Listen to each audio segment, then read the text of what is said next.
dito po mga kababayan kay Rowena Guanzon kasi kung hindi sila magpapapansin sa mga Duterte, wala po silang mapapala sa huli. Kaya ang ginagawa po nila, todo pagpapapansin sa mga Duterte nga naman pag nanalo si Sara Duterte, halimbawa sa 2028 presidential election, lahat ng interest po nila masusunod. Mga kababayan, kaya nga ganito na lamang katindi ang pagkain suka nito pong si Rowena Guanzon pagkatapos niya dating tawaging Fiona, itong si Sara Duterte. Ano po sa ito, i-play natin yung pagpapapansin ni Rowena Guanzon. Kahit kung hindi si Sara Duterte ang magpresidente, walang mananagot. Kaya si Rowena Guanzon magsasara Duterte. Kasi Sara Duterte lang ang presidente na kung siya ang manalo, may mananagot. I know. Hindi wala namang pinagkaiba yan sa tatay niya. Diba, nung naging presidente naman yung tatay niya, sino bang pinunteriya niyan? Mga kalaban niya sa politika.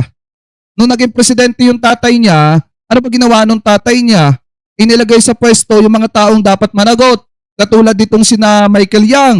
Di po ba mga kababayan? At ang pinagbalingan niya ng kanyang ines ay yung mga kababayang Pilipino po na pobre na katulad natin. Kaya nga mga kababayan, sa totoo lang, etong si Rowena Guanzon talagang isang maliwanag na kainsuka po yan. Kasi nga, unang-una, dati binabati-batikos niya ang mga Duterte, ang Duterteot especially. Diba? Binabatikos niya. Etong si Sara Duterte, tinawag niyang Fiona. Pero ngayon, dumidikit-dikit siya kay Sara Duterte mga kababayan kasi alam niya na madaling utuin yung mga didisit na sumusuporta kay Sara. Know that Rodrigo Duterte we have met. I trust. Ang agam I mga have kanya. faith in the people. I have faith in the Filipino people that they will choose the right leader. And that At ang nakikita ko dyan mga kababayan, hindi si Sara Duterte. Hindi si Sara Duterte yung right leader na sinasabi nitong si Rowena Guanzon. Marami diyang qualified mga kababayan. At saka napakalayo pa ng 2028. Dapat ang kailangan mo nang gawin ni Sara Duterte magtrabaho. Ano po at wag puro luho ang ginagawa. my friends, is the reason why I'm here. And on a final word, I have to tell you, bakit si Rowena Guanzon nga dilawan man na? Dilawan man na.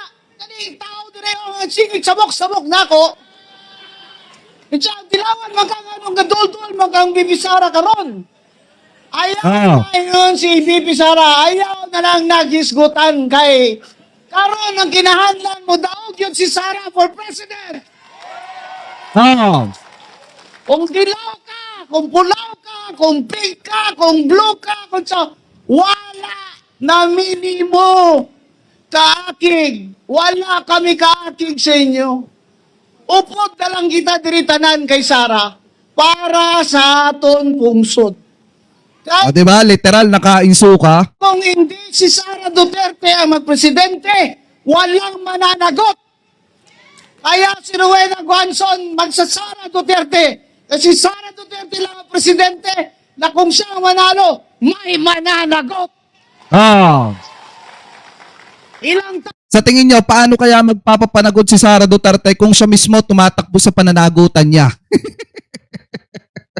Hindi, mga kababayan, ako iniisip ko rin paano kaya magiging ehemplo si Sara Duterte ng pananagutan kung siya mismo tumatakbo sa sarili niyang pananagutan?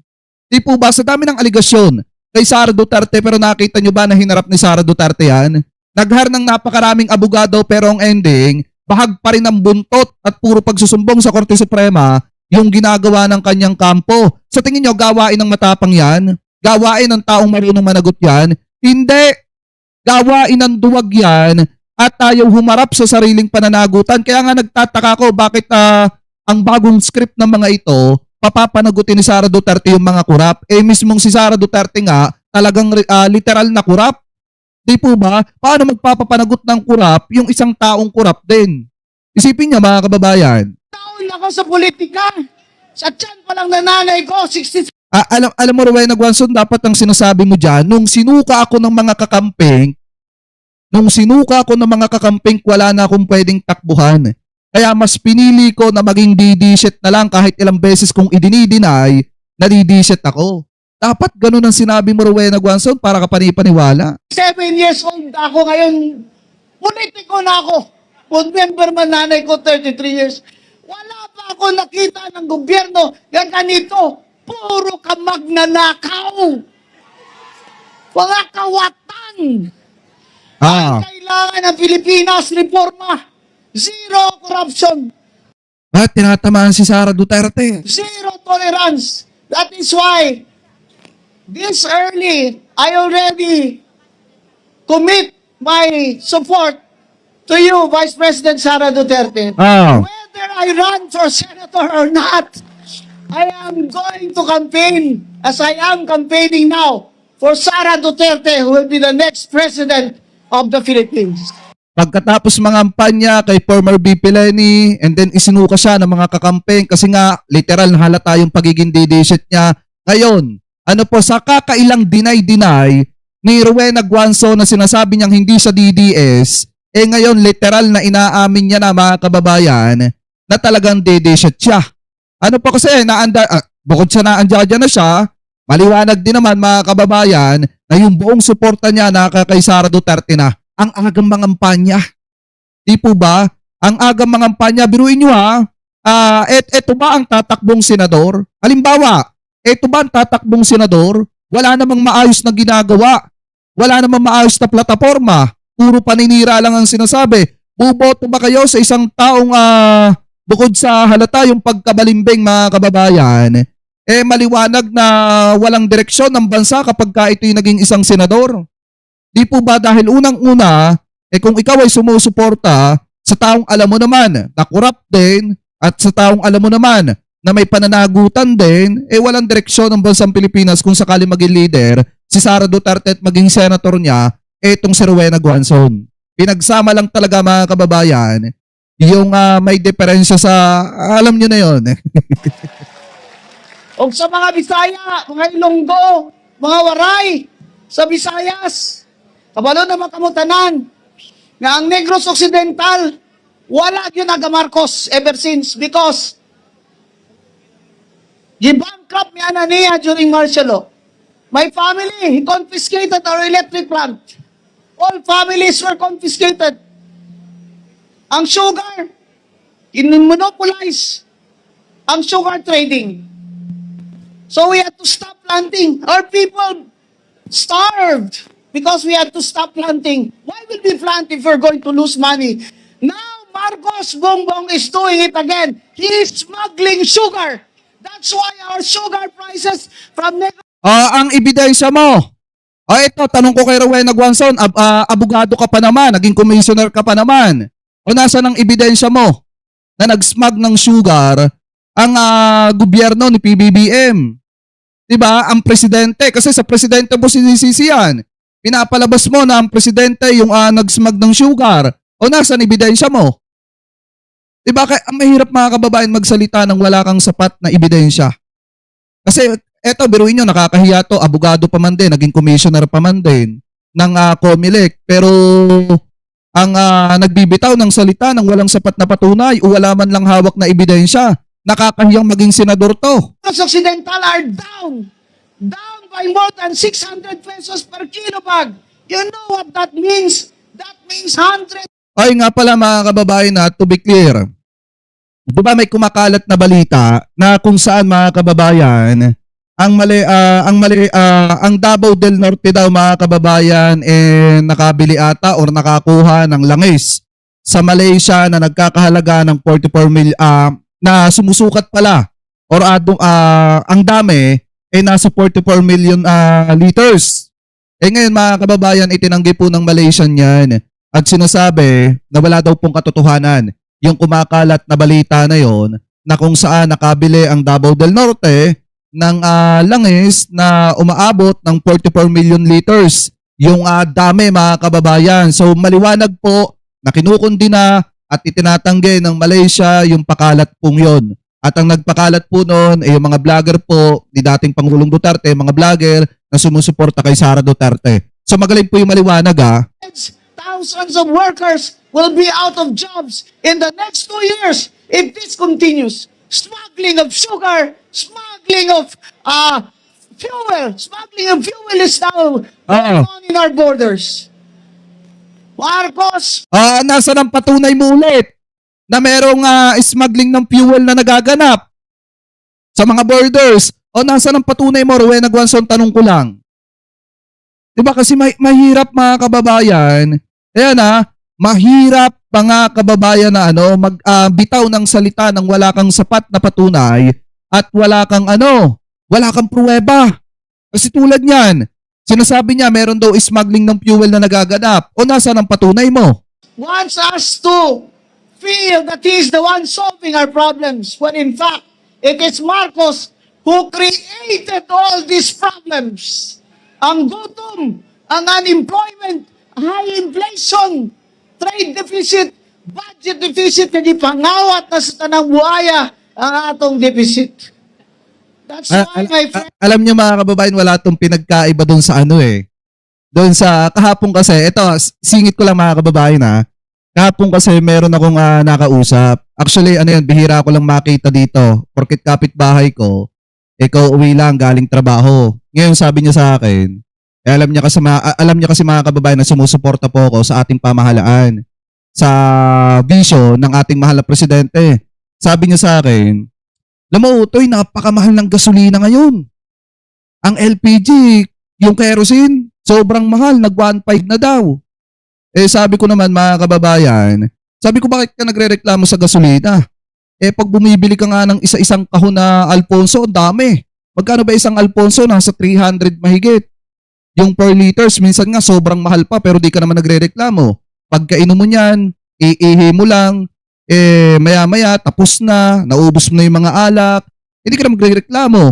Pero yung gasolina, na alam naman natin hindi kasalanan ng presidente yung pagmahal at hindi kasalanan ng ating pamahalaan, yung pagmahal ng presyo ng gasolina dahil nga may nagaganap na gera sa pagitan ng Iran at saka po ng Amerika, gusto nyo isisilagi sa presidente.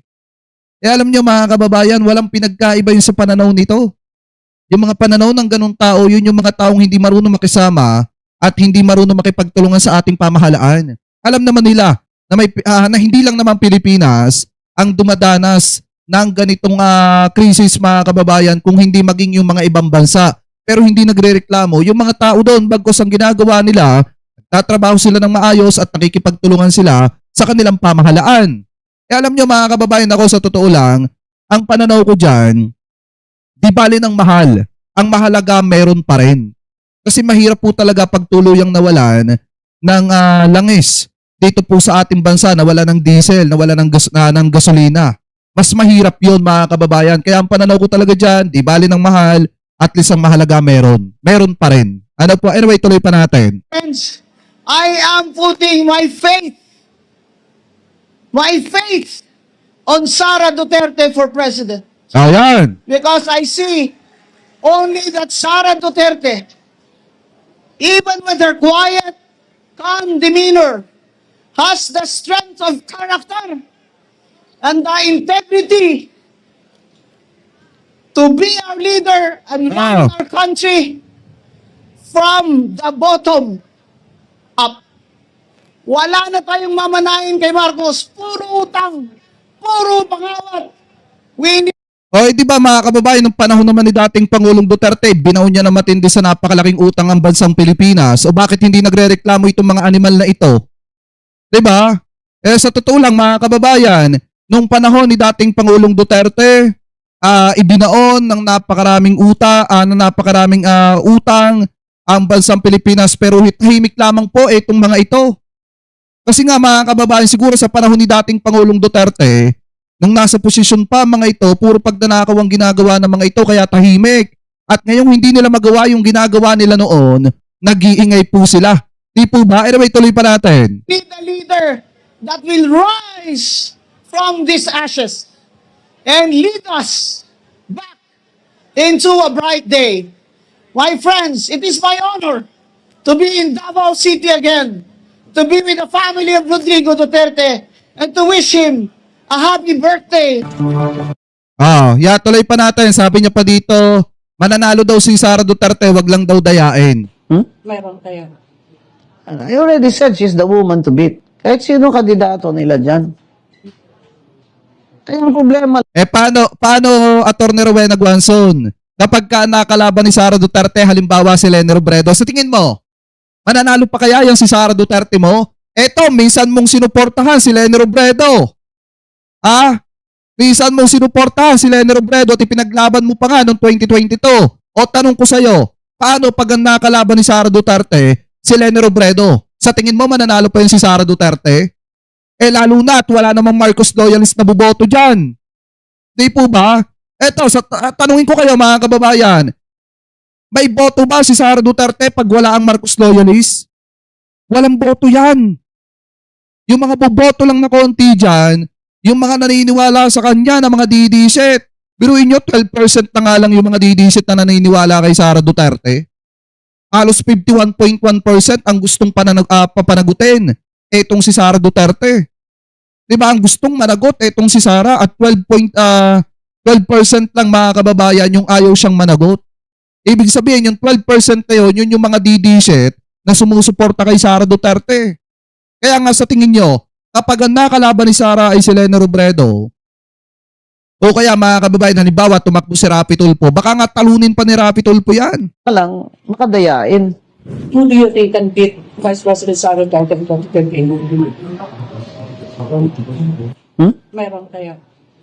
I already said she's the woman to beat. Kahit sino kandidato nila dyan. Ay, ang problema lang, makadayain. Tsaka wag lang kayong kampante kasi alam niyo naman ang eleksyon. Sila, marami silang pera. Magni-negative vote ba? Marami din naman pera si Sara Duterte. Kakampi ka pa dyan kung wala ka napapala dyan. Di ba mga kababayan? Ayun yan, dito sa Davao, bigyan ng pera mga tao para wag nang bumoto. Kailangan ng Davao, mag-turn out ang tao 90%. Minimum. Bumoto talaga. Mindanao. Mahirap. Do not underestimate these politicians. They Tsaka isipin nyo mga kababayan halos na sa 60 na mga kongresista dati ang pumirma sa impeachment po ni Sara Duterte para ma-impeach. Etong si Sara, nagaling po dyan sa Davao, sa Mindanao mga kababayan. Di po ba? So nakakasigurado ba si Sara Duterte na kanya lahat yung nasa sa Mindanao? At nakakasigurado ba sila na lahat ng Kabisayaan gustong suportahan si Sara Duterte? Kaya nga mga kababayan, nanganganib yung kandidatura ni Sara. Kaya nga ang plano nila, patalsikin si Presidente, paalisin sa pwesto. Yun po talaga. Ang gusto nilang mangyari ang mapatalsik si PBBM sa pwesto para makaupo na agad si Sara. Kasi nga, kung lalar si Sara sa 2028 mga kababayan, matatalo po talaga yan. Dahil hindi naman lahat ng taga Mindanao solid po kay Sara. Hindi naman lahat ng mga Bisaya solid po kay Sara Duterte. all want to stay in power, the BBM, kasi doon ang racket nila. Doon ang racket nila eh. Wala na. Zero tolerance for corruption. Yun lang ang gusto ko. Sabi na, amot. Are we hoping attorney na si current Commissioner Carlos Pamela? Yan mga kababayan yan yung pananaw niya. Kung si Sara Duterte daw ay hindi dadayain, mananalo daw. Pero ako talaga mga kababayan, 100% sinasabi ko sa inyo, malabong manalo yan.